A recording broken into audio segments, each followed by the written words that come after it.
As we continue through the narrative lectionary, our story today is from 1 Samuel 16, verses 1 through 13. The Lord said to Samuel, "How long will you grieve over Saul? I have rejected him from being king over Israel. Fill your horn with oil and set out. I will send you to Jesse the Bethlehemite, for I have provided for myself a king among his sons." Samuel says, "How can I go? If Saul hears of it, he will kill me." And the Lord said, "Take a heifer with you and say, 'I have come to sacrifice to the Lord.' Invite Jesse to the sacrifice, and I will show you what you shall do, and you shall anoint for me the one whom I name to you." Samuel did what the Lord commanded and came to Bethlehem. The elders of the city came to meet him trembling and said, "Do you come peacefully?" He said, "Peaceably. I have come to sacrifice to the Lord. Sanctify yourselves and come with me to the sacrifice." And he sanctified Jesse and his sons and invited them to the sacrifice. When they came, he looked on Eliab and thought, "Surely the Lord's anointed is now before the Lord." But the Lord said to Samuel, "Do not look on his appearance or on the height of his stature, because I have rejected him. For the Lord does not see as mortals see. They look on the outward appearance, but the Lord looks on the heart." Then Jesse called Abinadab and made him pass before Samuel. He said, "Neither has the Lord chosen this one." Then Jesse made Shammah pass by, and he said, "Neither has the Lord chosen this one." Jesse made 7 of his sons pass before Samuel, and Samuel said to Jesse, "The Lord has not chosen any of these." Samuel said to Jesse, "Are all your sons here?" And he said, "There remains yet the youngest, but he is keeping the sheep." And Samuel said to Jesse, "Send and bring him, for we will not sit down until he comes here." He sent and brought him in. Now he was ruddy and had beautiful eyes and was handsome. The Lord said, "Rise and anoint him, for this is the one."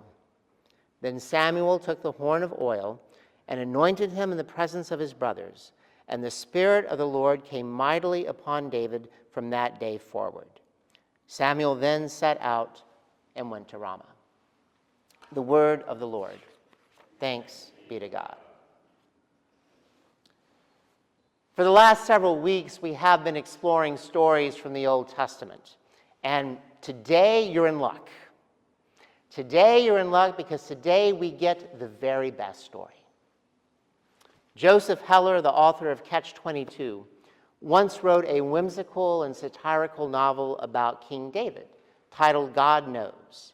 And in the novel, David offers this not-so-humble brag. He says, "I don't like to boast, but I honestly think I have the best story in the whole Bible. Old Sarah's fun. Abraham is ever up to the mark. Moses isn't bad, but I have to admit he's very long-winded with all those laws and commandments. And he does have the 10 Commandments, that's true, but I have better lines. I've got the poetry and the passion." Now that's something we can easily imagine the biblical David actually saying. David really is a larger-than-life character. We see his bravery as a young boy fighting the giant. He plays the lyre and composes psalms. All through the rivalry with Saul, he manages to stay alive and to become king himself. And there's all this glory, and David also turns out to be a flawed hero, which, let's face it, probably makes the story even better. And there's that really poignant moment where David's son Absalom has rebelled against him, but Absalom is killed, and David cries out, "Oh, Absalom, Absalom, my son, would that I have died instead of you. Oh, Absalom, Absalom, my son, my son." And that inspired the title of the famous novel by William Faulkner. But David's story is full of passion and poignancy. David is depicted as a man after God's own heart, and we're told that God looks on the heart. And for the ancient Hebrews, the heart is not just the emotions as contrasted with the thinking of the head. For the Hebrews, the heart was the center of everything, thinking and emotions. Your callings, your whole experiences, everything about you that is the most important, all is wrapped up in the heart. It's the whole person. So when God looks on the heart, it means that God looks on the whole person. And we're told that David was a man after God's own heart. David is depicted as the boy shepherd who becomes a shepherd king, a king who cares for all the people, the way that a shepherd does indeed care for the sheep. If you look up larger than life in the dictionary, you see Michelangelo's David right there. David is larger than life. But the problem with larger than life is that it's not all that applicable to real life. If we think that only heroes can make a difference or have a real impact, then we might fall into the danger of thinking that we can't personally make a difference because we don't see ourselves as heroes.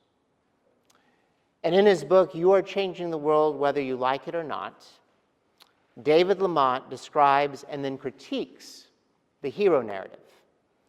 He describes the hero narrative as having three elements. The first is that there really is something special about the hero, and we certainly see that in the way that David is depicted. The second is that there's a moment of crisis to which the hero responds, and the crisis is an urgent danger that must be addressed in that moment. And again, we see that with David. Goliath was boasting before Saul's troops, and David felt the giant had to be fought now. And then the third is that the hero responds with dramatic action, not with small, ongoing, deliberative steps. And again, we see David acting very decisively, not just with Goliath, but in other episodes of his life as well. And the hero narrative makes for a great plot in a movie or a page-turner of an adventure novel, but it's not really how life works. And David Lamont, in his book, says that subscribing to the hero narrative can make us feel like a little boy at Halloween, dressed up in a Superman costume, waiting on the porch for someone to cry out in distress so that he can go out and save them. But the little boy keeps waiting for that crisis, waiting for that cry of distress, waiting, waiting, waiting, waiting. And finally he gives up and goes on to play something else. And even though David is depicted as an ideal hero in many ways, he is also relatable as a non-hero. Remember that in today's story, when Samuel travels secretly to Jesse's house to anoint a future king, Jesse sends his seven oldest sons to Samuel, and Samuel realizes that God is not choosing any of them. And Samuel turns to Jesse and says, do you have any other sons? The only one left is David, the youngest, the kid. He's watching the sheep.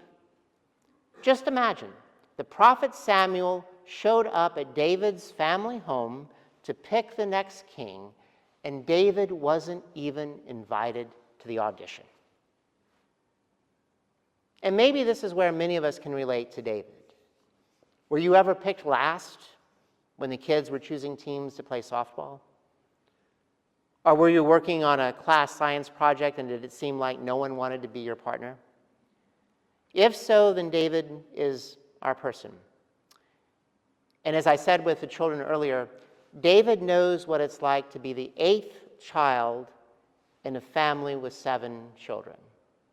In other words, David knows what it's like to be the afterthought. When they ask Jesse about all of his children, he can only name the first 7. David is the one that gets forgotten. David is one that's overlooked, ignored.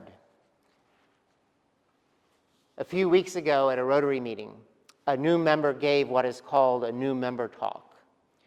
And most of the people share humorous and memorable anecdotes about their lives. It's always the most popular program.